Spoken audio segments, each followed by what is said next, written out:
Programa Novo Alvorecer, trazendo boas novas para você. Uma realização Assembleia de Deus de Caratinga. Povo de Deus, que a graça e a paz esteja com você. Programa Novo Alvorecer chegando mais uma vez para te abençoar no nome de Jesus.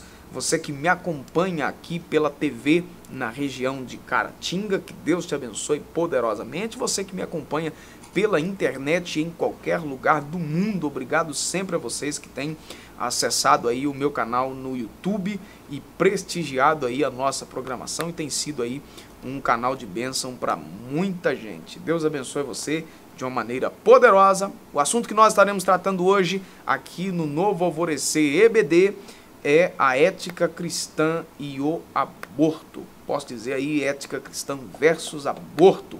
Um tema polemíssimo, mas nós estaremos aqui fazendo uma defesa interessante dentro da proposta do assunto da Escola Bíblica Dominical, apenas uma visão panorâmica aí do assunto, tá certo? Deus abençoe você, obrigado pelo carinho, Deus abençoe a sua casa de uma maneira poderosa. Eu vou a um rápido intervalo e a gente volta já para a gente fazer aí o comentário desse importante assunto.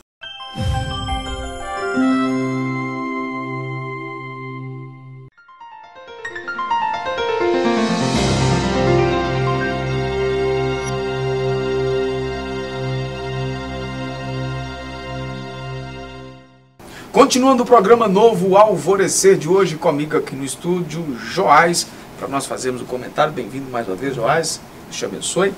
A lição de hoje é a lição de número 4, que nós estaremos estudando neste próximo domingo, dia 22 de abril de 2018. Uma data muito importante, né? O tema da nossa lição é ética cristã e aborto. O textuário da nossa lição é Salmo 139, versículo 16, que diz: os teus olhos viram o meu corpo ainda informe, no teu livro todas essas coisas foram escritas, as quais iam sendo dia a dia formadas, quando nem ainda uma delas havia. A verdade prática: o Senhor Deus é quem concede a vida, portanto, o direito de nascer e de viver não pode ser violado pelas ideologias humanas. O texto da nossa leitura bíblica em classe, que é o texto que nós estamos sugerindo aí para o assunto que nós estaremos trabalhando, é o Salmo 139, do versículo 1 até o versículo 18, e engloba o texto que eu já citei aí, que é o versículo 16. Ok? O tema que nós estaremos tratando aqui, Joás, é um tema polêmico, tema que tem gerado muitas discussões aí, né, no campo político, no campo universitário, no campo científico, né, e por aí vai, e também no campo religioso, muitas vezes contrapondo aí todos os demais pontos de vista, né, com algumas poucas exceções, né, dentro das outras áreas que eu já citei. Então, o que nós estaremos tratando aí é o tema do aborto, como o autor coloca aqui na introdução, implica agressão à dignidade humana e a inviolabilidade do direito à vida.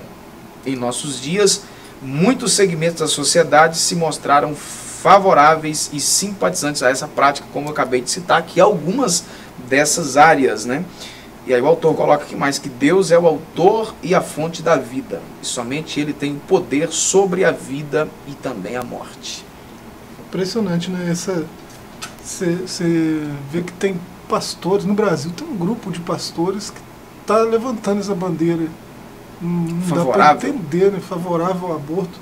É um negócio difícil de entender, porque na própria introdução aqui, os três textos que ele cita aqui, né, textos muito simples e muito claros, né, que a vida pertence ao Senhor, só Ele tem direito, né, toda a alma vivente está no controle, na mão dele, né, então só Ele tem o direito de intervir, né. Para quem está nos acompanhando em casa e não tem a revista, Gênesis 2 e 7, isso. Jó capítulo 12, versículo 10, e ainda 1 Samuel capítulo 2 e o versículo 6, que são três referências aí né, sobre muito claro, né? Que Deus é o autor da vida, né? Gênesis 2:7 e por aí vai, que somente Ele tem o poder sobre a vida e a morte. Jó 12:10 e 1 Samuel 2:6 são textos claríssimos, né? O que mais nós podemos destacar nisso aí? É no mínimo estranho, né, que você vê um pastor evangélico, né, ou um bispo de qualquer religião que for, né, que se diz cristã, defender o aborto, né? O aborto é um daqueles braços daquela cultura de morte, né? Quem mais levanta a bandeira é as feministas, que nós falamos tanto na lição passada, né? Elas levantam essa bandeira aí, né? Discursos do tipo, o corpo é meu, então eu faço o que eu quero, né? Coisas do tipo, né? Certo.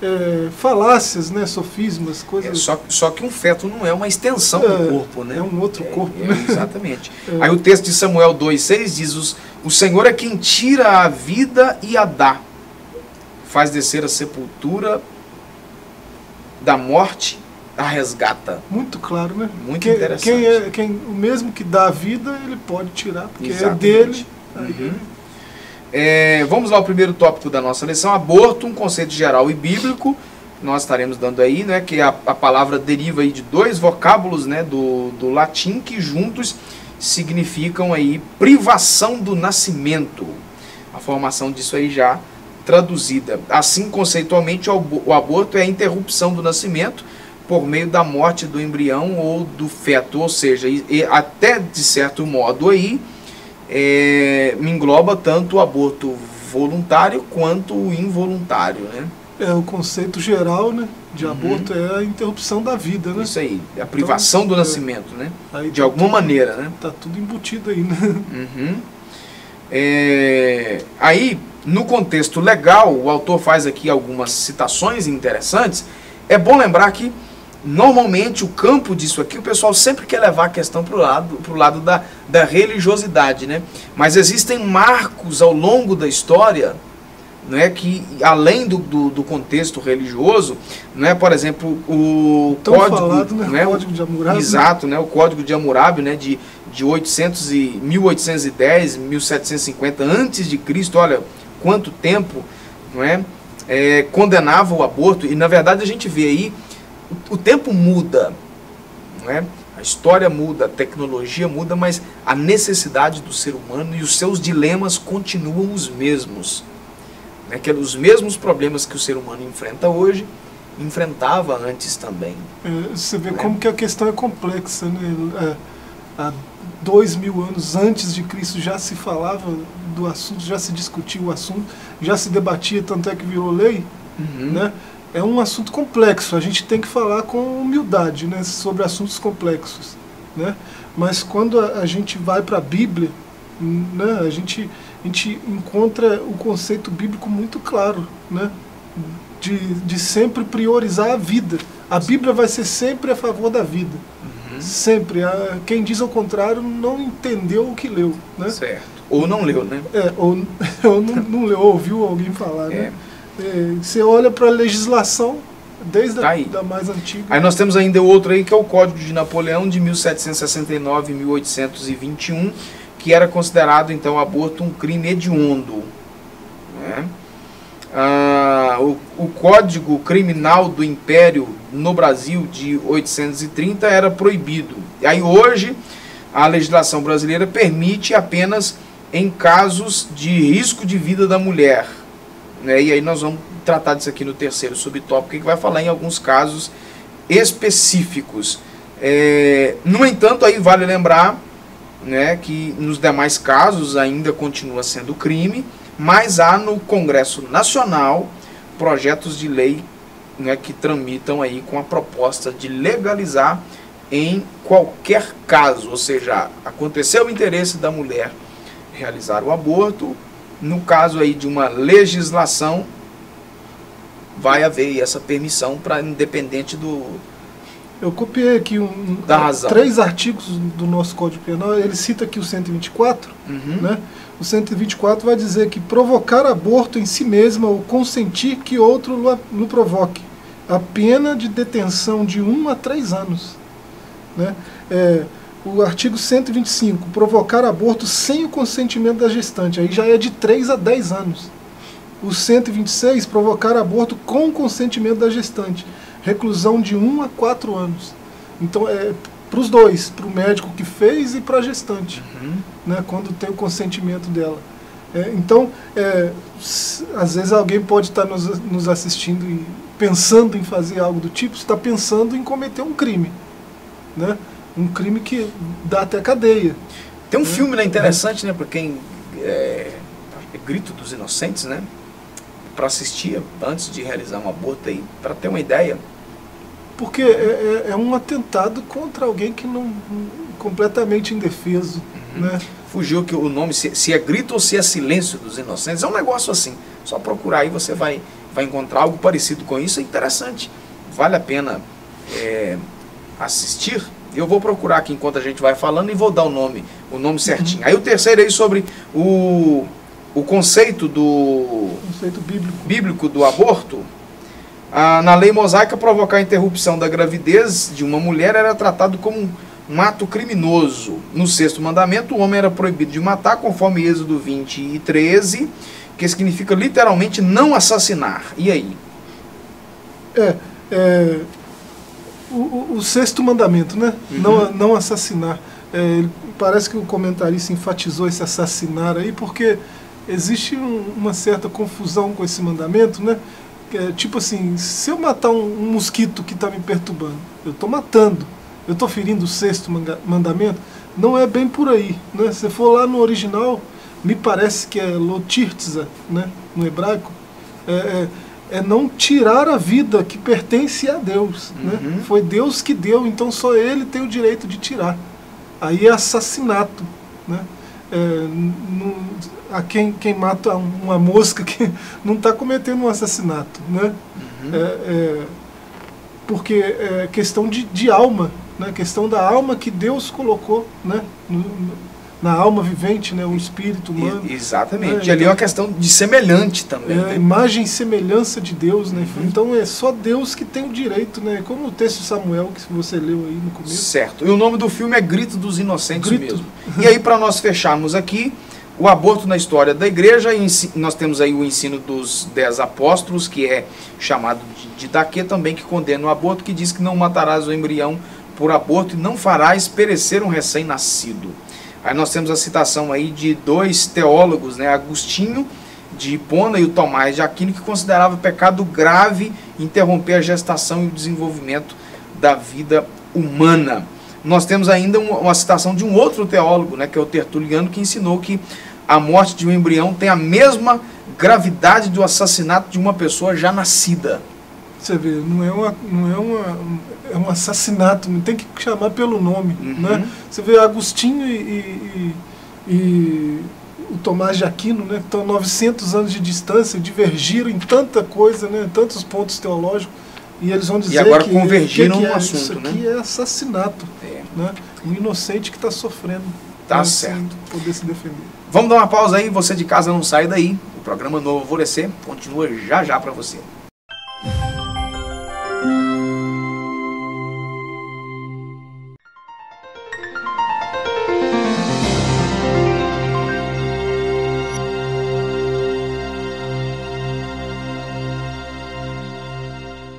Já voltamos com o programa Novo Alvorecer. Você que ligou a sua TV agora, nós estamos aqui comentando a nossa lição de escola bíblica dominical, que nós aprendemos aqui na nossa igreja, uma lição de discipulado da membresia da nossa igreja.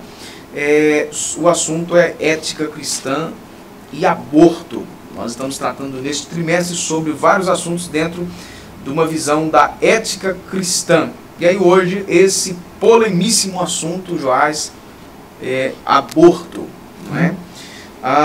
O segundo tópico da nossa lição aqui, um conceito aí sobre embrião e o feto, né? O autor coloca aí que são um ser humano. Ele colocou que a fecundação, embrião e o feto são nomes de 3 etapas da gestação. Aí há uma dúvida, uma pergunta, não é? Uma dúvida que surge: quando é que começa a vida? E o autor coloca aqui para você ver o quanto que o assunto é polêmico, e aí, obviamente, a visão disso aqui dentro vai variar de acordo com o interesse de cada um em relação àquilo que ele apoia. Isso aqui é fato, né? Aí ele vai colocar que muitos cientistas concordam que a vida tem início na fecundação, quando o espermatozoide e o óvulo se fundem, gerando uma nova célula, chamada zigoto. Essa é uma visão. Então, essa visão aí, aconteceu a fecundação, aconteceu a vida.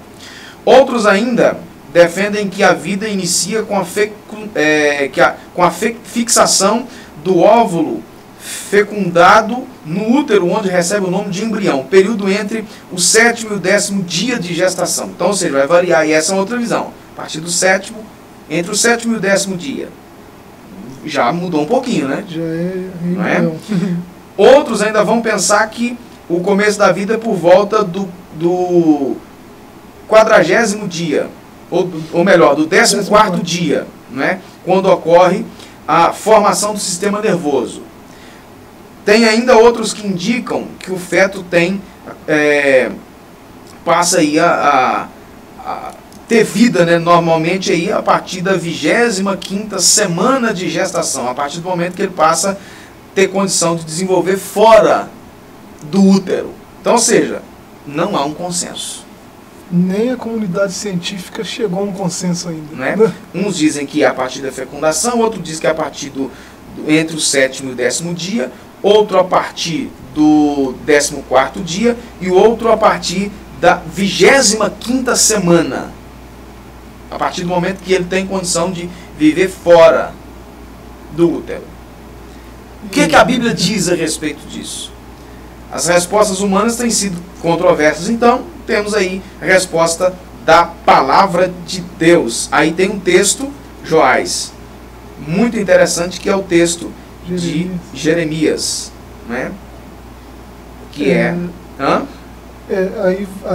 a resposta, né? Uhum. Já que tem essa controvérsia aí no meio científico, é na fecundação, é no embrião, é no feto, né? A Bíblia vai dizer que é na fecundação, né?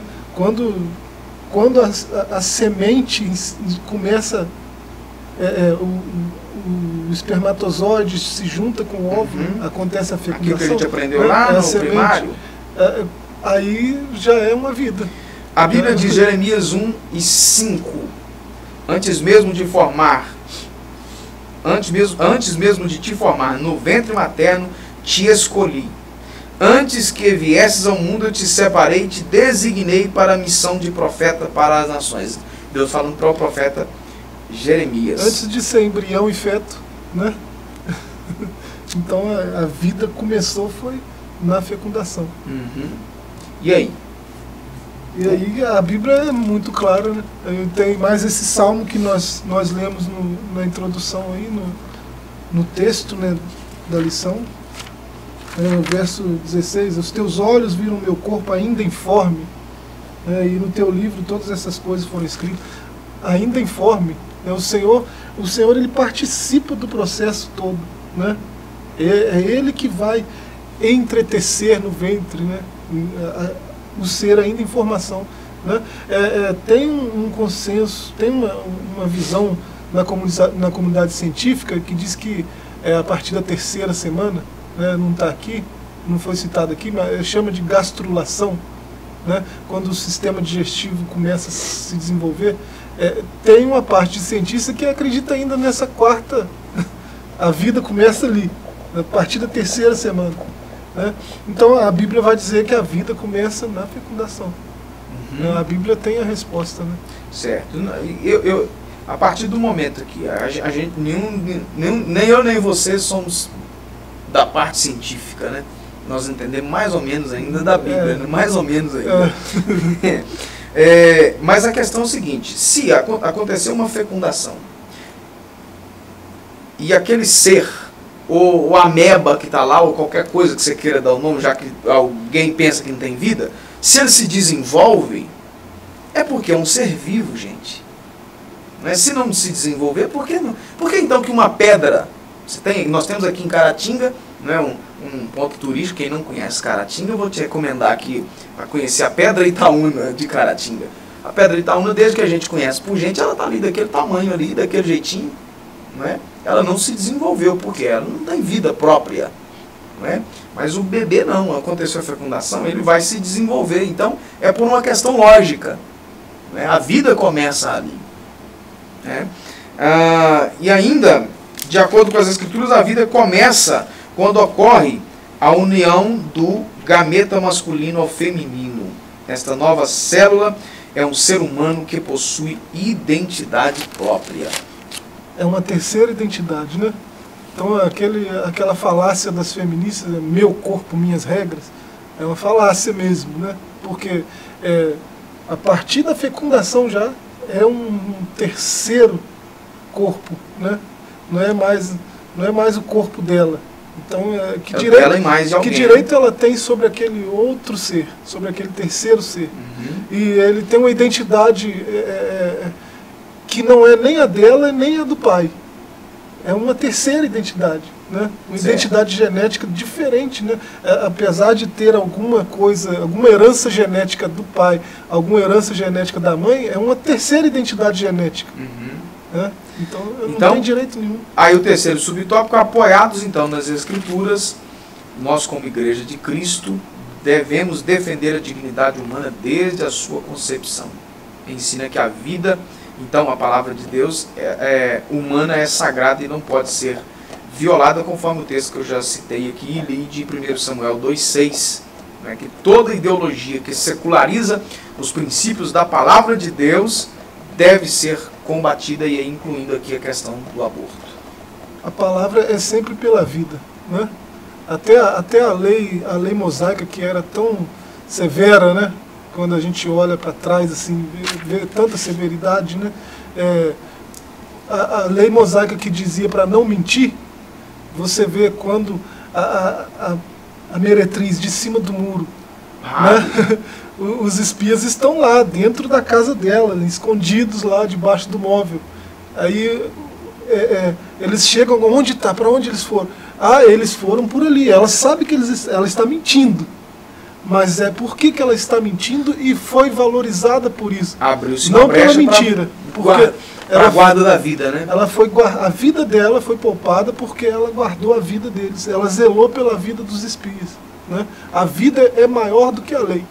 Isso explica por que Jesus falou: o sábado foi feito para o homem, não o homem para o sábado. Ele estava valorizando a vida mais do que o mandamento. Agora você pegou.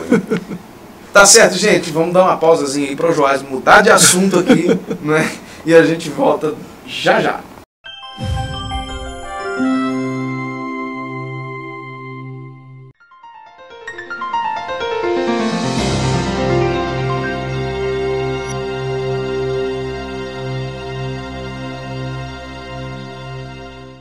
Já estamos de volta com o programa Novo Alvorecer para fecharmos aqui o nosso assunto, a nossa defesa pela vida, tratando aí do assunto sobre ética cristã e o aborto, deixando aí a nossa posição totalmente contrária, independente da situação, né, Joás? Tipos de aborto e suas implicações éticas é o assunto do terceiro tópico da nossa lição, onde nós estaremos abordando aqui alguns casos, ou melhor, 3 casos em que a legislação brasileira permite a interrupção da gravidez, apenas nesses 3 casos, até o presente momento. Por enquanto. Né? Por enquanto. É por isso aí que vale a pena, você que está assistindo agora, nós não estamos aqui pedindo voto para ninguém, não é o nosso objetivo, mas esse ano é ano de eleições e a gente precisa saber qual é a ideologia que o candidato que a gente pretende votar defende, né? Você é cristão? Você crê em Deus? Tem a Bíblia como a palavra de Deus como a regra de fé e prática? Ok. Tem um candidato que defende o aborto? Então você precisa ser coerente e não votar então nesse candidato. Não é verdade? No mínimo. No mínimo. Então vamos lá. Casos específicos.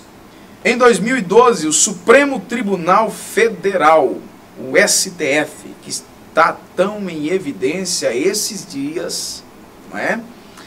Nas manchetes aí diárias, legalizou a interrupção da gravidez do feto com má formação rara no tubo neural, ou seja, é o anencéfalo.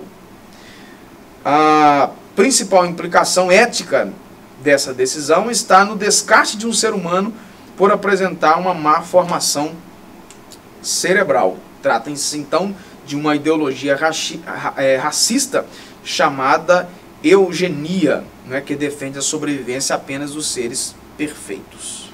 Até arrepia quando ouve essas coisas. Você lembra daquela tristeza, né, que foi o governo de Hitler, né, a pregação dele, algo horrível, né? E a gente ouvir isso, ouvir eugenia de novo, causa arrepios. Né? E há casos aí, né, notícias de algumas tribos, né, indígenas, de quando o bebê nasce e o líder percebe que o bebê teve uma má formação, ele é enterrado vivo, e a gente vê isso aí e assusta, mas agora, gente, uma autorização, uma legalização, não é, do nosso superior tribunal, dando aí essa legalidade para esse tipo de coisa. É triste, né? Quando a gente viu que a palavra é sempre pela vida, né? E eu tenho uma ilustração, né? Sim. Uma senhora ficou grávida pela 5ª vez. Ela tem tuberculose. O marido sofre de sífilis, né? O primeiro filho que ela teve, ele nasceu cego. O segunda gravidez dela, o filho morreu. O terceiro nasceu surdo. O quarto, tuberculoso. Ô, gente, então para de ter filho aí, não. Aí ela está grávida de novo, pela 5ª vez. Você recomendaria o aborto para essa senhora?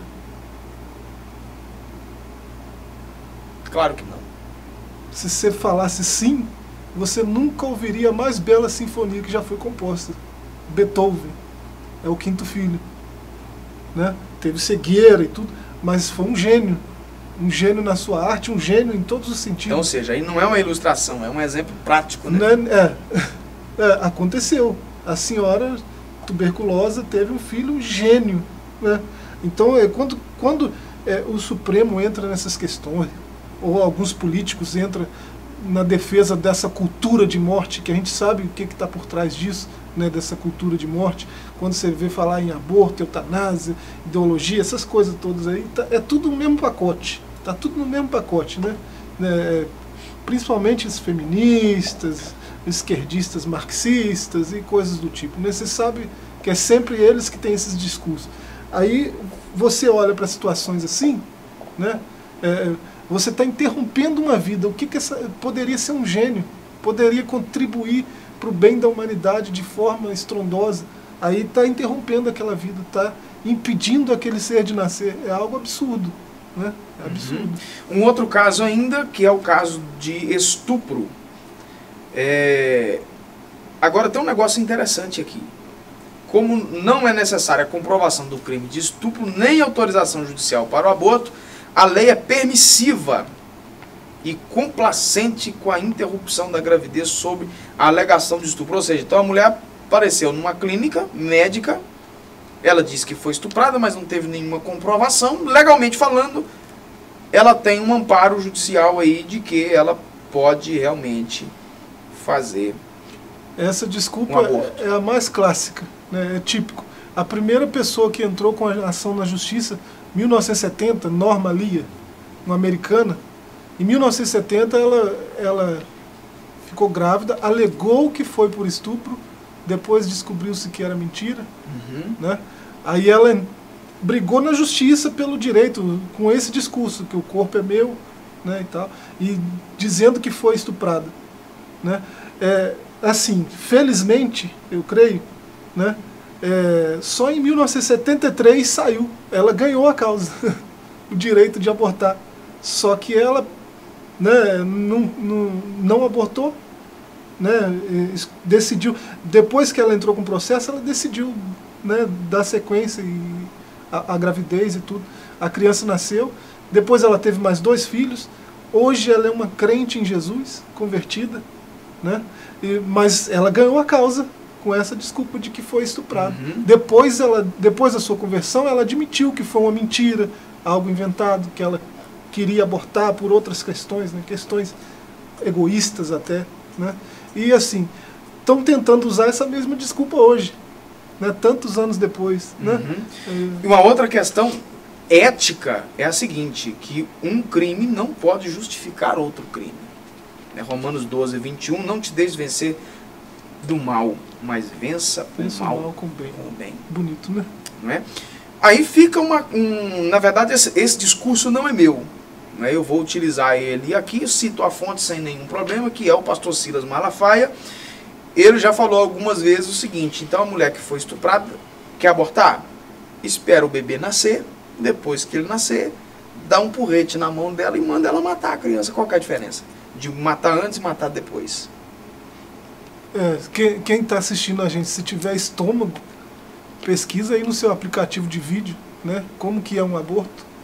Se tiver estômago para assistir, né, vê se você não está vendo um ser indefeso, agonizando, fugindo da morte a todo custo. Vê se não é isso que está acontecendo. Né? A outra coisa, para fecharmos aqui em um minuto, é o aborto terapêutico, que procura justificar clinicamente que esta ação sob a alegação de que a vida de um adulto tem maior valor do que a de um ser ainda em gestação. Daí surgem questões éticas quanto à valorização da vida humana. Uma pessoa merece viver e a outra não? Como que é? Né? Outra questão é que podemos decidir quem vive e quem morre? Não afirmam as Escrituras que a vida e a morte são unicamente da alçada de Deus? Vai repetir o texto de Samuel que você já leu, né? Tá na mão de Deus. Aí eu não tenho autonomia, nem competência, nem sabedoria para escolher, né? Entre duas vidas eu não tenho sabedoria para escolher qual que deve ter prioridade, né? Então eu devo deixar a vida seguir o seu curso, né? Se eu tiver num dilema desse, né, o que fazer? Deixa com Deus a coisa. Ele sabe o que está fazendo. Eticamente falando, pela ética cristã, deixar a vida seguir. Né? Tá certo? Joás, obrigado. Amém. Você de casa, nossa gratidão, incentivando aí aos professores da EBD, uma preparação muito melhor do que as pinceladas simples que nós temos aqui. O nosso tempo é muito curto, muito corrido. Você vai ter uma condição na sala de aula de dar uma explanada melhor neste assunto.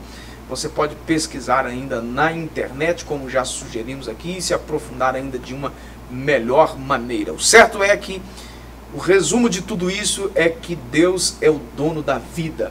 A Ele pertence a vida, Ele tem o controle da morte e cabe a nós submetermos a sua vontade, tá certo?